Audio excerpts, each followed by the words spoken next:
मुंशी प्रेमचंद की कहानी जीवन का शाप। कावस जी ने पत्र निकाला और यश कमाने लगे। शापूर जी ने रुई की दलाली शुरू की और धन कमाने लगे। कमाई दोनों ही कर रहे थे, पर शापूर जी प्रसन्न थे, कावस जी विरक्त। शापूर जी को धन के साथ सम्मान और यश आप ही आप मिलता था। कावस जी को यश के साथ धन दूरबीन से देखने पर भी दिखाई न देता था। इसलिए शापूर जी के जीवन में शांति थी, सहृदयता थी, आशीर्वाद था, क्रीड़ा थी। कावस जी के जीवन में अशांति थी, कटुता थी, निराशा थी, उदासीनता थी। धन को तुच्छ समझने की वो बहुत चेष्टा करते थे, लेकिन प्रत्यक्ष को कैसे झुठला देते। शापूर जी के घर में विराजने वाले सौजन्य और शांति के सामने उन्हें अपने घर के कलह और फूहड़पन से घृणा होती थी। मृदुभाषणी मिसेस शापूर के सामने उन्हें अपनी गुलशन बानु संकीर्णता और ईर्ष्या का अवतार सा लगती थी। शापूर जी के घर में आते तो शीरी बाई मृदु हास से उनका स्वागत करती। वो खुद दिन भर के थके मांदे घर आते तो गुलशन अपना दुखड़ा सुनाने बैठ जाती और उनको खूब फटकारे बताती। तुम भी अपने को आदमी कहते हो? मैं तो तुम्हें बैल समझती हूँ, बैल। बड़ा मेहनती है, गरीब है, संतोषी है, माना, लेकिन उसे विवाह करने का क्या हक था? कावस जी से 1,00,000 बार ये प्रश्न किया जा चुका था कि जब उन्हें समाचार पत्र निकालकर अपना जीवन बर्बाद करना था तो विवाह क्यों किया? क्यों मेरी जिंदगी तबाह कर दी? जब तुम्हारे घर में रोटियां न थी तो मुझे क्यों लाए? इस प्रश्न का जवाब देने की कावस जी में शक्ति न थी। उन्हें कुछ सूझता ही न था। सचमुच अपनी गलती पर पछताते थे। एक बार बहुत तंग आकर उन्होंने कहा, अच्छा भाई, अब तो जो होना था हो चुका, लेकिन मैं तुम्हें बांधे तो नहीं हूँ। तुम्हें जो पुरुष ज्यादा सुखी रख सके उसके साथ जाकर रहो। अब मैं और क्या कहूँ? आमदनी नहीं बढ़ती, मैं क्या करूँ? क्या चाहती हो, जान दे दूं? इस पर गुलशन ने उनके दोनों कान पकड़कर जोर से ऐंठे और गालों पर 2 तमाचे लगाए और पैनी आंखों से काटती हुई बोली, अच्छा, अब चोंच संभालो, नहीं तो अच्छा ना होगा। ऐसी बात मुंह से निकालते तुम्हें लाज नहीं आती? हयादार होते तो चुल्लू भर पानी में डूब मरते। उस दूसरे पुरुष के महल में आग लगा दूंगी, उसका मुंह झुलस दूंगी। तब से बेचारे कावस जी के पास इस प्रश्न का कोई जवाब न रहा। कहाँ तो यह संतोष और विद्रोह की ज्वाला, और कहाँ वो मधुरता और भद्रता की देवी शीरी, जो कावस जी को देखते ही फूल की तरह खिल उठती, मीठी मीठी बातें करती, चाय मुरब्बे और फूलों से सत्कार करती और अक्सर उन्हें अपनी कार पर घर पहुंचा देती।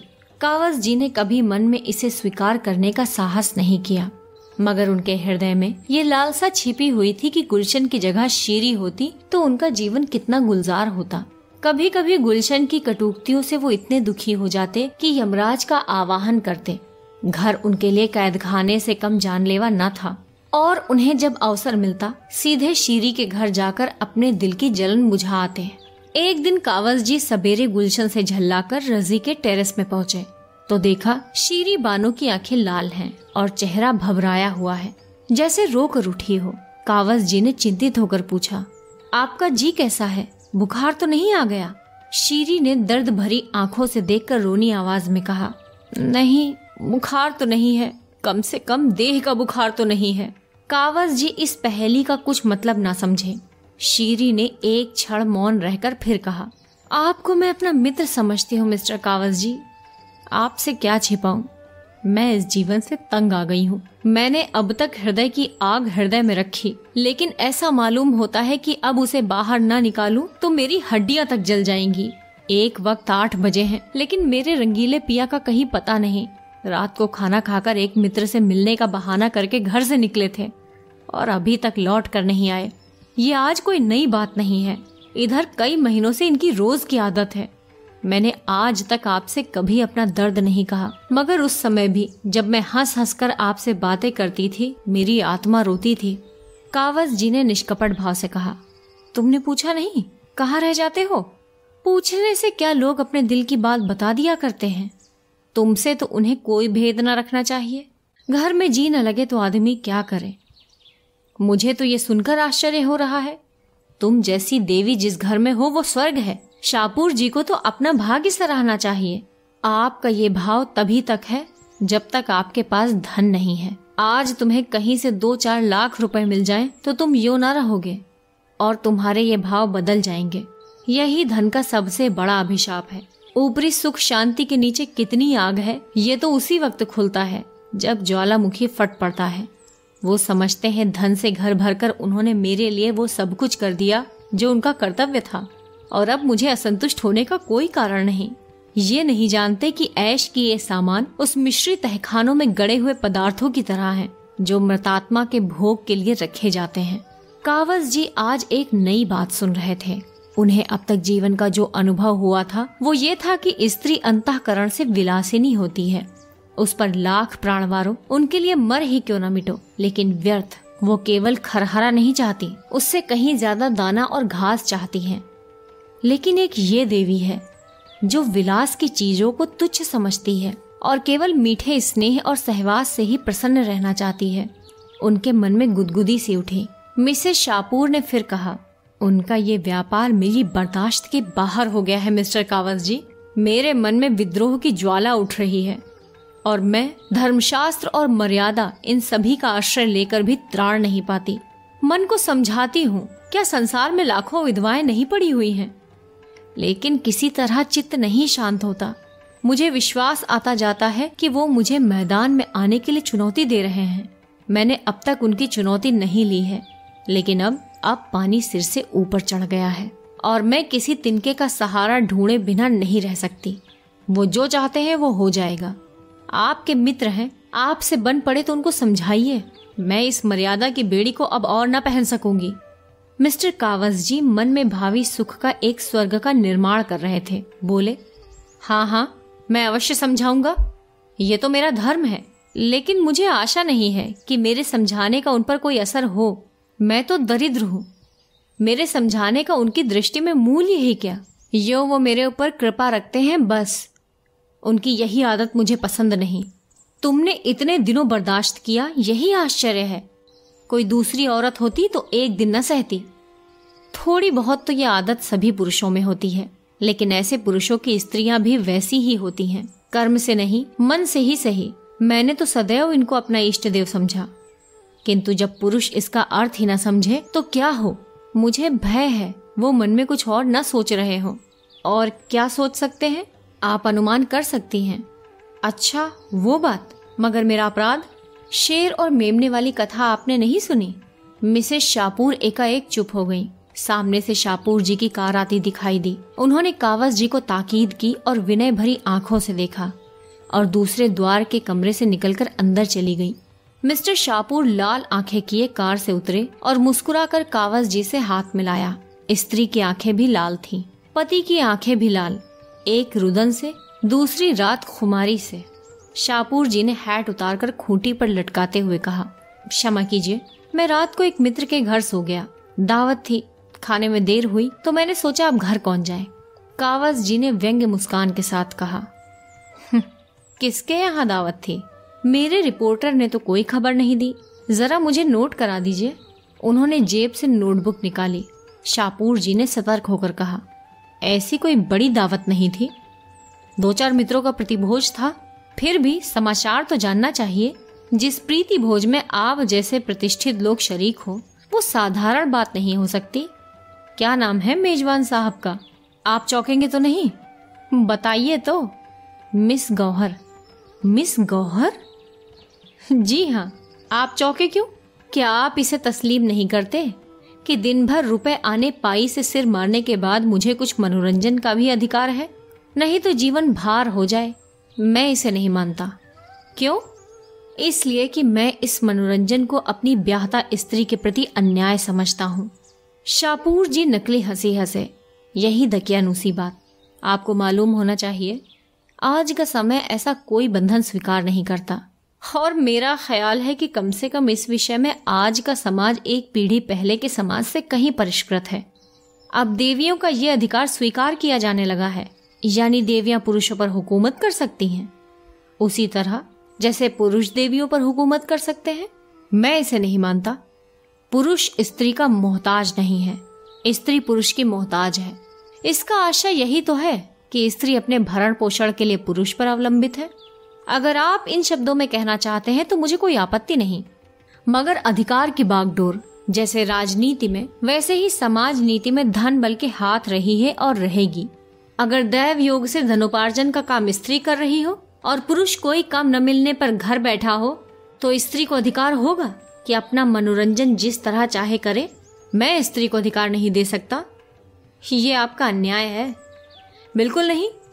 स्त्री पर प्रकृति ने ऐसे बंधन लगा दिए हैं कि वो जितना भी चाहे पुरुष की भांति स्वच्छंद नहीं रह सकती और न पशु बल में पुरुष का मुकाबला ही कर सकती है।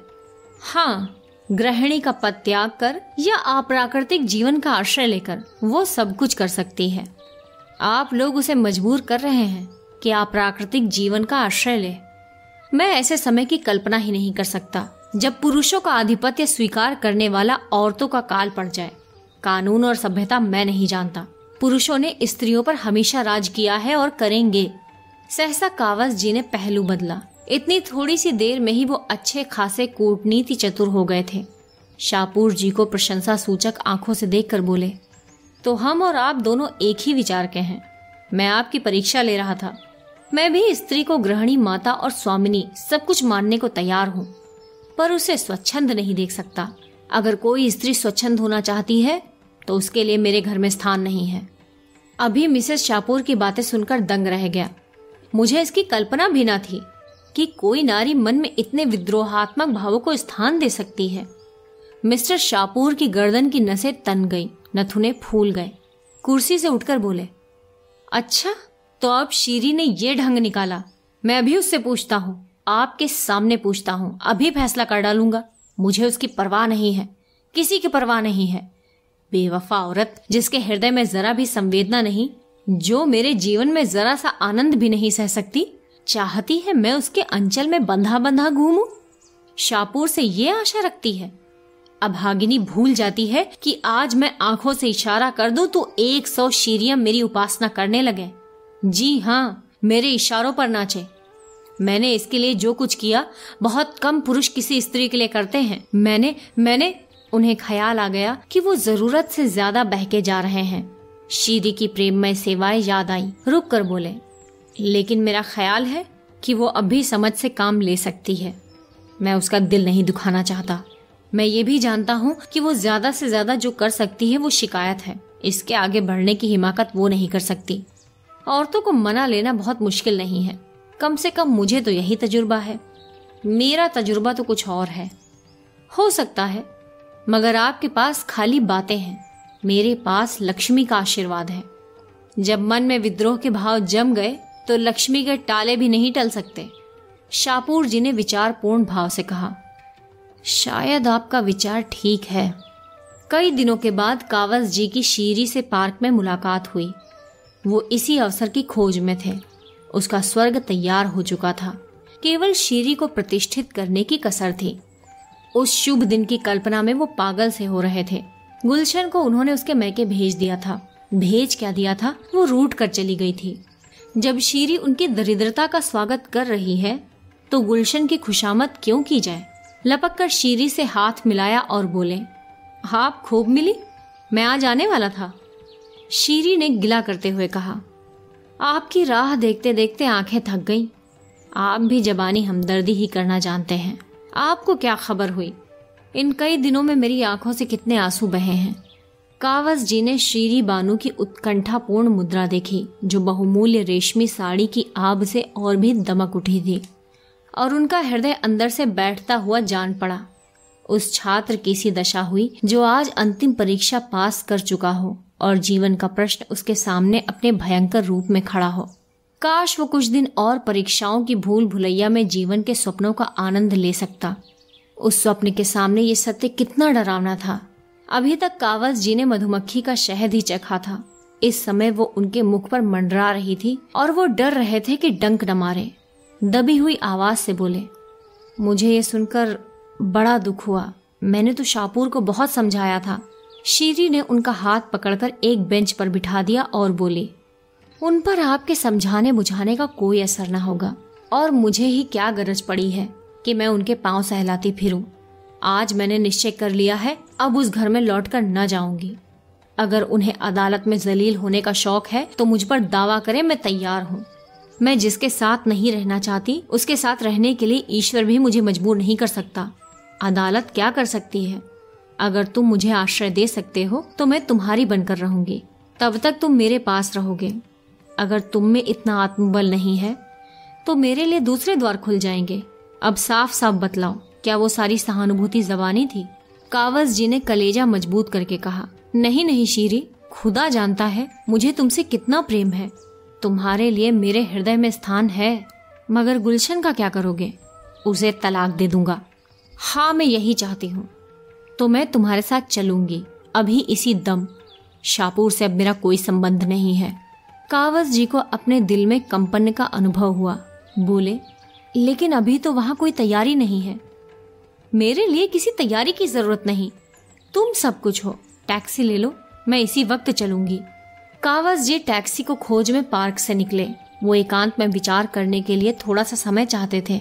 इस बहाने से उन्हें समय मिल गया। उन पर अब जवानी का नशा न था, जो विवेक की आंखों पर छाकर बहुधा हमें गड्ढे में गिरा देता है। अगर कुछ नशा था तो अब तक हिरन हो चुका था।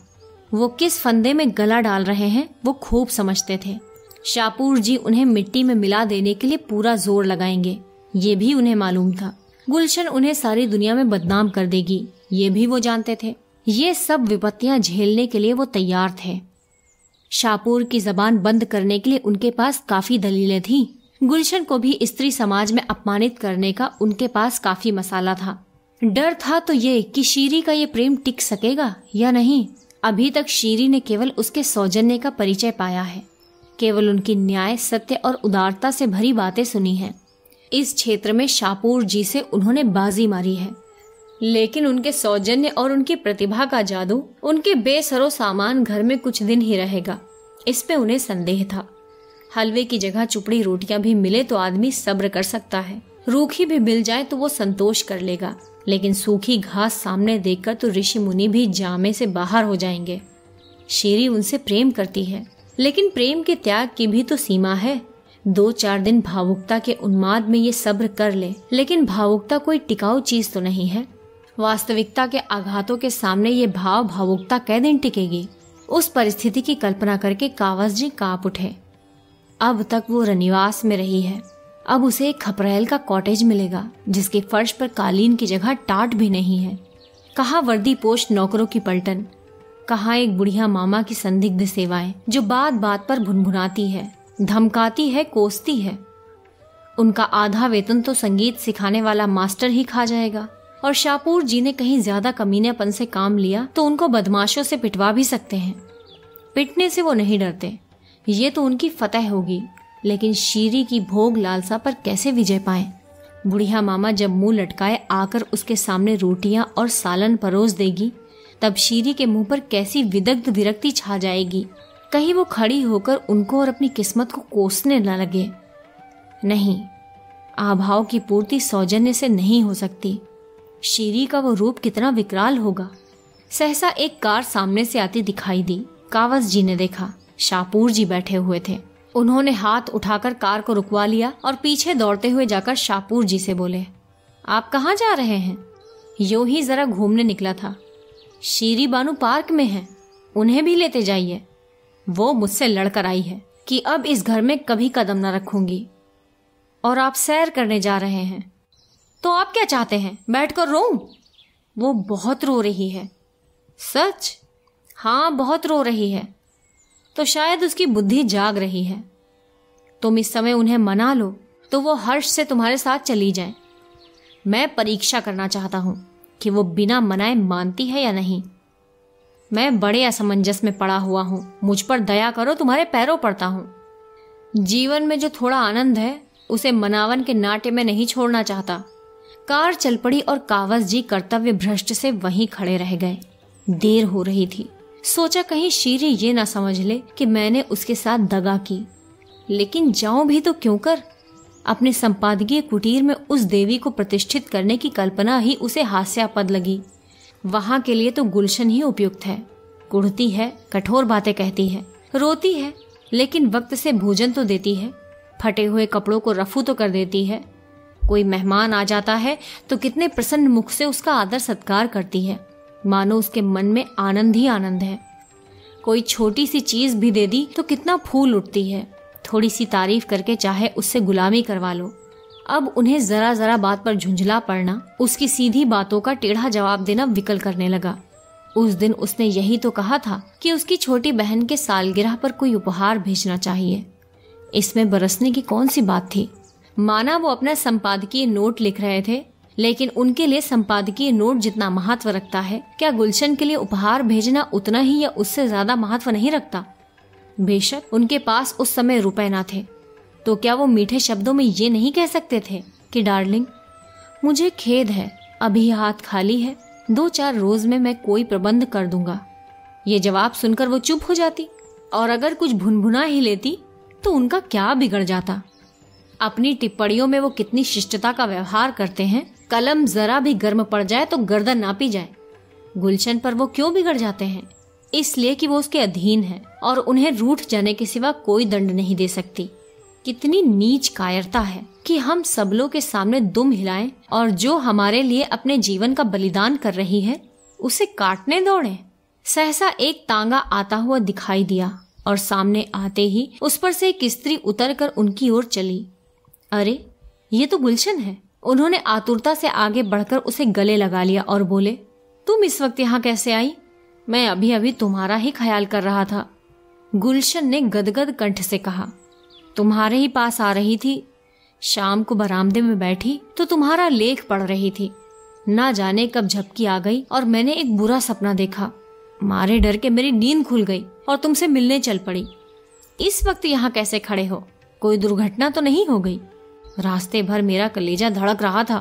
कावस जी ने आश्वासन देते हुए कहा, मैं तो बहुत अच्छी तरह हूँ। तुमने क्या स्वप्न देखा? मैंने देखा जैसे तुमने एक रमणी को कुछ कहा है और वो तुम्हें बांधकर घसीटे लिए जा रही है। कितना बेहुदा स्वप्न है और तुम्हें इस पर विश्वास भी आ गया। मैं तुमसे कितनी बार कह चुका हूँ कि स्वप्न केवल चिंतित मन की क्रीड़ा है। तुम मुझसे छिपा रहे हो। कोई ना कोई बात जरूर है। तुम्हारा चेहरा बोल रहा है। अच्छा, तुम इस वक्त यहाँ क्यों खड़े हो? ये तो तुम्हारे पढ़ने का समय है। यूं ही जरा घूमने आया था। झूठ बोलते हो। खा जाओ मेरे सिर की कसम। अब तुम्हें एतबार ही ना आए तो क्या करूं? कसम क्यों नहीं खाते? कसम को मैं झूठ का अनुमोदन समझता हूँ। गुलशन ने फिर उसके मुख पर तीव्र दृष्टि डाली। फिर एक क्षण बाद बोली, अच्छी बात है, चलो घर चलो। कावस जी ने मुस्कुराकर कहा, तुम फिर मुझसे लड़ाई करोगी? सरकार से लड़कर भी तुम सरकार की अलमदारी में रहते हो कि नहीं? मैं भी तुमसे लड़ूंगी, मगर तुम्हारे साथ रहूंगी। हम इसे कब मानते हैं कि ये सरकार की अलमदारी है? ये तुम मुंह से कहते हो, तुम्हारा रोआ रोआ इसे स्वीकार करता है, नहीं तो तुम इस वक्त जेल में होते। अच्छा चलो, मैं थोड़ी देर में आता हूँ। मैं अकेले नहीं जाने की। आखिर सुनूं, तुम यहाँ क्या कर रहे हो?